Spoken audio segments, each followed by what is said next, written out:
Tadi sempat nyinggung Kak Bintang tentang 3R ya, Yes. reuse, reduce, sama recycle. Ya. Tapi sejatinya itu, kalau menurut aku perlu ada pengembangan sih ya. Nah, namanya dari dulu itu 3R itu udah digalangkan, tapi sampai sekarang itu dampaknya tuh masih belum terlihat. Kita harus segera beralih sih ke produk-produk yang memang ramah lingkungan. Oke. Gitu, by definition ya nggak ngerusak lingkungan. Nah, jadi gimana sih sebenarnya caranya kita tuh untuk memilih produk yang benar-benar ramah lingkungan? Itu ada tanda tertentu yang harus kita aware nggak sih? Biasanya produk-produk yang ramah lingkungan itu pasti ada lambang green atau plant, tanaman atau Ya. apapun ya. Itu pasti sih itu udah menjadi ciri khas produk-produk ramah lingkungan. Dan satu lagi tuh biasanya lebih mahal sih kalau untuk produk ramah lingkungan. Baik. Produk ramah lingkungan tuh biasanya tadi kata Mas Ardi, misalkan ada eco labelnya, begitu ya. Ada eco labelnya atau ada SNI-nya gitu ya, Green label gitu, atau misalkan ada tanda-tanda yang sertifikasi untuk lab-lab, misalkan Dinsetco dan lain-lain. ABA gitu. Tapi memang kita perlu tahu memang ini lambang apa, karena di setiap negara bisa jadi berbeda.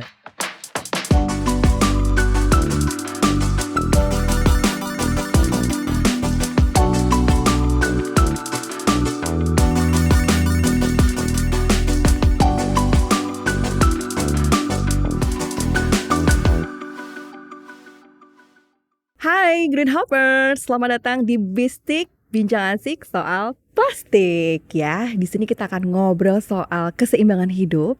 Untuk melanjutkan hidup yang lebih baik, tentu saja yang namanya keseimbangan hidup itu sangat diperlukan. Setuju ya Green Hoppers? Nah, ini salah satunya adalah dengan kita menggunakan produk-produk yang ramah lingkungan. Yang ramah lingkungan itu yang seperti apa? Nah, ini kita akan ngobrol sama para speakers kita di episode yang ketiga kali ini.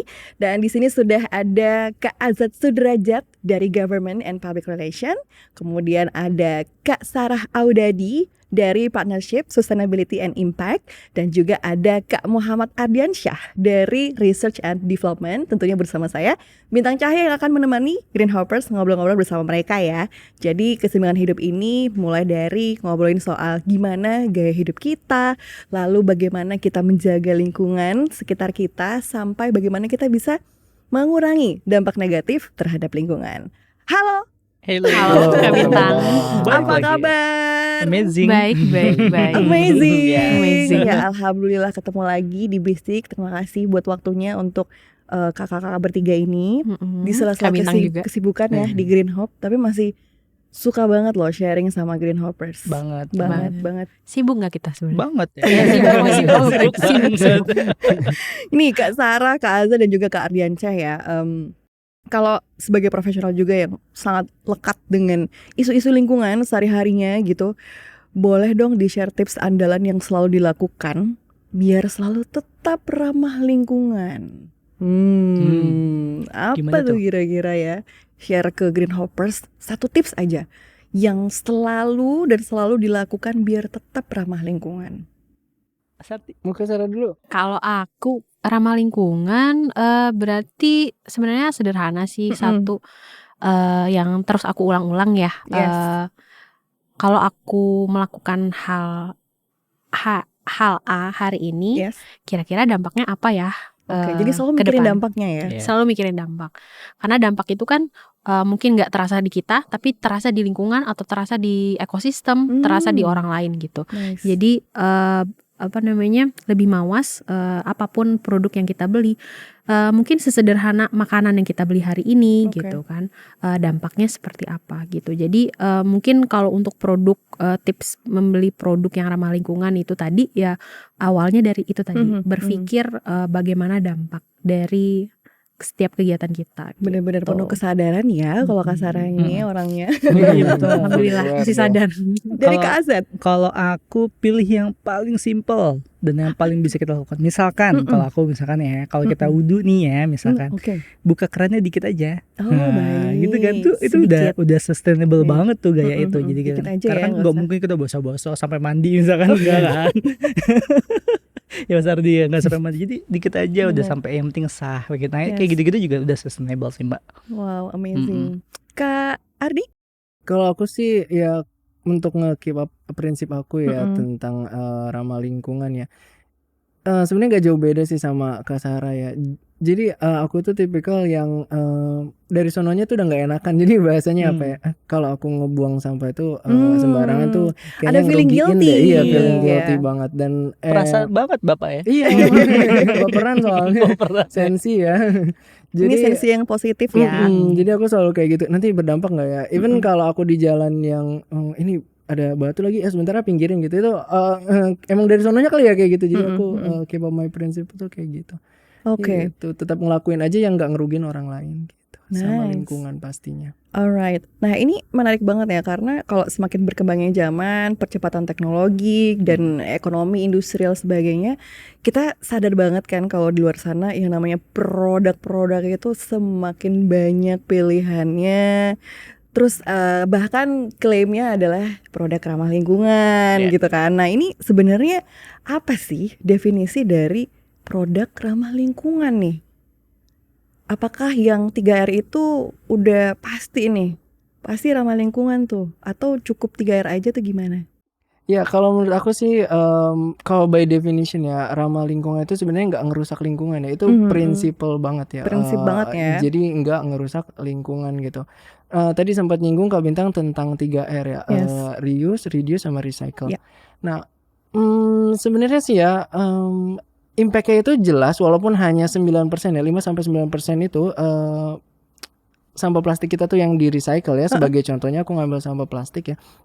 Tapi sejatinya itu kalau menurut aku perlu ada pengembangan sih ya. Nah, namanya dari dulu itu 3R itu udah digalangkan, tapi sampai sekarang itu dampaknya tuh masih belum terlihat gitu. Belum terasa ya. Kayaknya masih gitu. kurang nih solusinya. Bener. Jadi kumaha gitu kan katanya.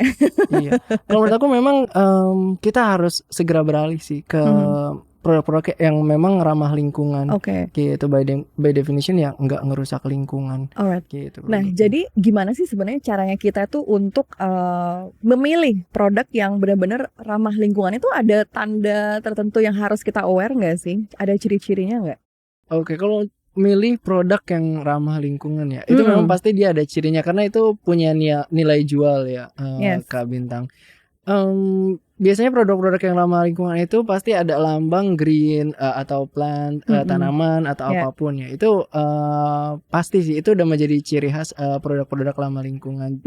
Dan satu lagi tuh biasanya lebih mahal sih kalau untuk produk ramah lingkungan. Baik. Gitu. Itu ciri-cirinya aja sih. Ada lambangnya ya, logonya. Yang kedua itu dia biasanya agak sedikit mahal aja sih. Ada sedikit mahal. Tapi boleh tahu nggak nih Kak Ardi, kan logo-logonya ada banyak tuh biasanya kalau kita lihat di produk-produk ramah lingkungannya itu ada yang bentuknya segitiga arah panah. Nah itu artinya apa tuh biasanya? Oh, kalau itu recycle Terus kode. Jadi kalau misalkan produk ramah lingkungan tuh biasanya tadi kata Mas Ardi, misalkan ada eco labelnya, begitu ya. Ada eco labelnya atau ada SNI-nya gitu ya, green label gitu. Atau misalkan ada tanda-tanda yang sertifikasi untuk lab-lab, misalkan Dinsetco dan lain-lain. ABA gitu. Tapi memang kita perlu tahu memang ini lambang apa, karena di setiap negara bisa jadi berbeda. Oh gitu. Kalau di Indonesia rata-rata yang gimana? Yang green label ya. Green label ya. Kalau di Indonesia itu ada eco label ya. Ada eco label. Itu dari KLHK ya, ke Azat ya. Itu yang melambangkan bahwa ini tuh sudah green product ramah lingkungan. Sudah green product. Sudah dites, sudah teruji gitu ya. Jadi sudah aman. Nah, sebenarnya apa aja sih jenis produk yang bisa dijadiin pilihan untuk yang ramah lingkungan gitu? Karena kan kayaknya Green Hoppers dan aku juga nih kalau lagi ke mana melihat begitu banyak hamparan produk gitu ya. Kita kan kadang ngambilnya yang kita butuh aja atau kalau enggak emang lagi viral nih gitu kan. Lagi tren. Nah, tapi sebenarnya apa aja sih jenis produk yang bisa dijadiin pilihan gitu untuk produk ramah lingkungan? Pada dasarnya hampir semua produk harusnya ramah lingkungan ya. Bisa dibuat jadi ramah lingkungan. Bisa dibuat jadi ramah lingkungan. Karena transportasi, mobil motor, sekarang juga ada listrik juga kan. Lalu misalkan sepeda juga sudah ramah lingkungan, atau packaging itu juga bisa banget, baju plastik, kita gitu kan, dan lain-lain. Yang penting ramah lingkungan, tidak berdampak secara negatif ke lingkungan. Nah gitu sih. Iya, aku sedikit nambahin sih, tapi memang yang paling banyak ya, yang masif itu memang bahan-bahan baku yang base-nya itu plastik ya, itu memang apa namanya, jadi itu yang penting banget buat dijadikan ramah lingkungan gitu. Karena ya setiap hari tuh kita ketemu sama yang namanya plastik kali ya. Jadi kalau kita mampir ke minimarket gitu ya, itu nanti ketemu plastik lagi. Terus kita mampir ke warung makan, tempat warung makan, terus minuman kopi gitu, itu packagingnya pasti dari plastik. Betul. Gitu. Itu sih yang paling menurut aku masif untuk dijadiin. Harus diselesaikan ya persoalannya. Iya, benar banget. Oke. Nah, dari sekian banyaknya produk yang berbahan dasar plastik itu tuh sebenarnya semuanya plastik yang aman gak sih sebetulnya? Karena aku pun kalau misalnya mau beli gitu ya, aduh plastik lagi gitu kan. Tapi mungkin aku nggak tahu, mungkin itu adalah jenis plastik yang let's say ramah lingkungan gitu. Oke, tadi aku balik lagi ke 2 ya biasanya. Itu yang agak sedikit mahal ya. Yang kedua itu berlambang gitu ya. Jadi kalau teman-teman Green Hoppers ya terutama itu kalau misalnya belanja atau apa, itu coba teman-teman udah mulai aware yang namanya di kantong belanjanya itu udah ada beberapa lambang green plastik atau plastik ramah lingkungan gitu. Itu coba teman-teman search aja. Kalau untuk eco label karena yang ngeluarin dari Kementerian Lingkungan Hidup kita ya, itu saya yakin kalau di search langsung tuh udah langsung muncul gitu loh. Ini tuh bentuk gambarnya gimana sih gitu. Bentuk gambarnya gimana? Ya apa namanya, ada warna hijaunya, kemudian ada nomornya gitu di eco label itu. Iya, gitu. Kayak nomor seri gitu ya. Iya, betul. Nah, kalau bicara soal plastik kan memang kita nggak bisa lepas dari aplikasinya kan. Jadi kalau misalkan plastik ada yang bentuknya botol kah atau bentuknya yang flexible packaging begitu. Nah, ini agak berbeda. Kalau misalkan yang botol biasanya memang kan kebanyakan di recycle. Nah, itu kan ada lambangnya 1, 2, 3, 4 itu menandakan jenis dari plastiknya itu apa begitu. Nah, ada berapa macam jenis plastik nggak sih? Berapa macam? Kalau ada macamnya itu ada 7 ya sebenarnya. Sebenarnya sih ada banyak ya. Jadi yang pertama itu polyethylene terephthalate itu kayak botol-botol ya, yang kalau kita kremes tuh bunyi keras gitu ya. Kemudian LLDPE ya itu PE itu lambangnya di 2. Kemudian kalau 3 itu dia PVC. Nah itu biasanya kayak gimana PVC wujudnya? Itu kalau Kak Bintang nih pernah main ke mana ya? Ke agen jualan minuman gitu, apa namanya, UMKM gitu. Ada botol yang di wrapping sama plastik. Nah itu kalau dibuka tuh agak bunyi krenyes gitu ya, tapi agak susah. Nah itu PVC. Contoh gampangnya sih pipa paralon ya. Pipa paralon itu contoh gampangnya sih. Gitu. Kemudian di angka 4 ya, itu di angka 4 LDPE yaitu sama polyethylene juga, tapi low ya. Iya, cuma dia low density. Biasanya dia di mana wujud produknya? Nah, kalau low density sama tadi yang kedua itu LL ya, LDPE linear low density. Nah, bedanya ini lebih fleksibel kalau yang 4 itu. Gitu. Jadi ditekuk tuh lebih ya fleksibel lah. Lebih fleksibel. Gitu. Sulit untuk dihancurkan. Kalau sulit untuk dihancurkan tuh relatif ya, karena beberapa negara itu juga udah apa namanya pakai teknologi insinerator juga, dan beberapa negara kayak Middle East juga udah mandatory untuk yang memasukkan aditif oxo-biodegradable, di mana sebenarnya sih bisa gitu loh, asal kita mau aja untuk mengolahnya gitu loh. Kalau dikatakan sulit dihancurkan enggak juga. Mungkin gitu lebih elastis ya. Lebih elastis, fleksibel gitu. Kalau 5 ini polipropilen. Nah, polipropilen ini biasanya di cup yang paling banyak kita temuin. Apalagi cup kopi itu. Bekal kita juga ya. Green Hoppers yang muda-mudi kan sering beli kopi ya biasanya. Nah, itu di cup-cupnya itu banyak pakai polipropilen. Terus tumbler, lambangnya di tumbler kita juga ada.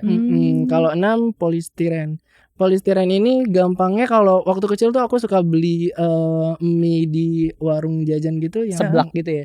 Iya, seblak juga salah satunya lagi ngehits juga ya, seblak. Nah, itu apa namanya? Wadahnya biasa dari polistiren warna putih gitu. Styrofoam. Styrofoamnya. Tempat wadahnya itu ya. Iya. I see. Gitu. Kalau 7 itu nilon sama apa namanya? Polikarbonat juga bisa, others biasanya. Gitu. Nah, sebenarnya kalau kita ngomongin plastik juga baju kita juga itu sebenarnya dari plastik ya. Makanya aku suka kaget sama tempat-tempat yang suka nge-ban penggunaan plastik. Aku pikir ini nggak pakai baju atau gimana gitu kan. Itu kan sebenarnya baju kita juga jadi dari plastik gitu. Polyester juga ya. Polyester juga. Baju kaos kita. Tuh kalau ke Bintang ada tempat yang ini nge-ban plastik itu tuh kalau menurut aku tuh agak aneh aja. Jadi memang persoalannya bukan di plastiknya gitu ya. Karena kita nggak secara manusia plastik ya kita tidak bisa pungkir ya, plastik cukup banyak membantu kehidupan kita begitu ya. Baju kita, tempat makan gitu ya. Tapi memang persoalannya adalah sampahnya pasca konsumsinya gitu ya. Entah itu yang PET botol gitu ya atau yang lain-lainnya yang flexible packaging. Nah, ketika itu kita buang sembarangan terus merusak lingkungan, itu yang jadi persoalan. Tapi kita nggak bisa bilang juga, kita nggak bisa nih pakai plastik. Nah, artinya kita harus bisa combine nih. Ini kita punya masalah di sampah plastiknya begitu ya. Tapi kita juga kadang-kadang butuh plastik, nggak bisa lepas. Gimana caranya? Nah, bisa jadi ada solusi-solusi yang kemudian itu bisa menyelesaikan persoalan itu. Benar. Jadi memang harus tetap be mindful terhadap apa yang kita pilih untuk dikonsumsi ya sebetulnya. Itu basic banget itu. Yes. Oke. Satu pertanyaan terakhir nih ya. Jadi apa sih sebetulnya manfaat lingkungan yang bisa kita dapetin gitu kalau kita pakai si produk-produk yang ramah lingkungan ini nih? Yang pastinya ketika kita pilih produk yang lebih ramah lingkungan, bencana yang diakibatkan oleh diri kita sendiri insya Allah nggak akan terjadi. Misalkan banjir, kan banjir itu terjadi karena kita buang sampahnya sembarangan, plastik sampahnya di mana-mana menghambat saluran air kita, kalinya juga jadi banyak mikroplastik lah gitu ya, sehingga atau makroplastiknya juga menghambat alirannya sehingga jadi banjir. Ketika kita kemudian memilih produk yang lebih ramah lingkungan, banjirnya juga insya Allah akan tidak ada mungkin gitu ya. Gitu. Sebenarnya dari basicnya sendiri sih Kak Bintang kalau menurut aku. Jadi selama ini kalau orang awam itu memilih plastik yang gak ramah lingkungan, let's say ya, itu tuh impact-nya misalnya banjir gitu. Itu tuh banjir itu kan cost-nya, kerugiannya itu ke komunitas. Jadi orang sendiri tuh gak ngerasain impact-nya bahasanya ya. Jadi kayak gak individual gitu yang ngerasain impact-nya gitu kan. Nah, kalau menurut aku tuh kalau misalnya kita udah beralih ke semuanya yang ramah lingkungan ya, impact-impact yang kerugian komunitas itu nggak bakalan ada gitu. Itu pasti jadi dampaknya lebih positif gitu, terutama ke ekosistem ya tadi ya kita sebut itu ekosistem atau lingkungan itu lebih ramah gitu loh, dan justru malah ngasih keuntungan positif impact ke lingkungan kita. Gitu. Oke. Karena sebetulnya juga kan dengan kita menjaga lingkungan itu sebenarnya sama aja sih kita menjaga diri kita sendiri gitu. Gitu kan, karena kita tinggal di mana sih di bumi cuman satu doang nih, kan gak Mars ke Mars belum bisa kan, belum bisa emigrasi ke Mars ya kan. Jadi satu-satunya tempat tinggal kita cuman ya bumi gitu kan. Terus dampak atau kalau misalnya hukum Newton 3 ya, sebab akibat agak-agak ilmiah dikit boleh dikit ya. Sebab akibat. Jadi apa yang kita tanam itu yang kita tuai gitu. Jadi kalau misalnya mau kita mau mendapatkan manfaat yang bagus, mendapatkan lingkungan yang bagus, ya dimulai dengan cara kita memilih gitu. Dampaknya ke lingkungan. Mantap sekali ya, pamungkasnya nih ya. Jadi memang apa yang kita lakukan itu ya sebenarnya untuk diri kita sendiri gitu. Kalau kita menghancurkannya, meaning kita menghancurkan diri kita sendiri nih. Betul banget. Oke, ini pembicaraannya yang sangat seru banget. Thank you so much untuk Kak Ardi, Kak Azra, juga Kak Sarah nih. Kita udah mulai ada insight soal produk-produk yang ramah lingkungan. Harus lebih mindful lagi ya, Green Hoppers, kalau kita memilih apa yang mau kita konsumsi juga. Oke. Terima kasih untuk Green Hoppers yang sudah bergabung bersama kami di Bistik ya, bijak asik soal plastik. Semoga obrolan tadi ini bisa memberikan wawasan dan juga inspirasi nih buat para Green Hoppers ya, dimana kita tuh bisa belajar dan mengambil tindakan kecil ya, sesederhana kayak kita mulai membaca dan melihat logo-logo apa aja nih yang ada di dalam kemasan-kemasan ini gitu. Oke. Nah, Kalau Green Hoppers pengen tetap terhubung dengan kita di Bistik ini, silakan aja follow kita di sosial media di @greenhope.co, itu juga YouTube-nya. Dan boleh loh bagikan link podcastnya buat teman-teman kamu untuk dengerin bareng-bareng juga. Oke?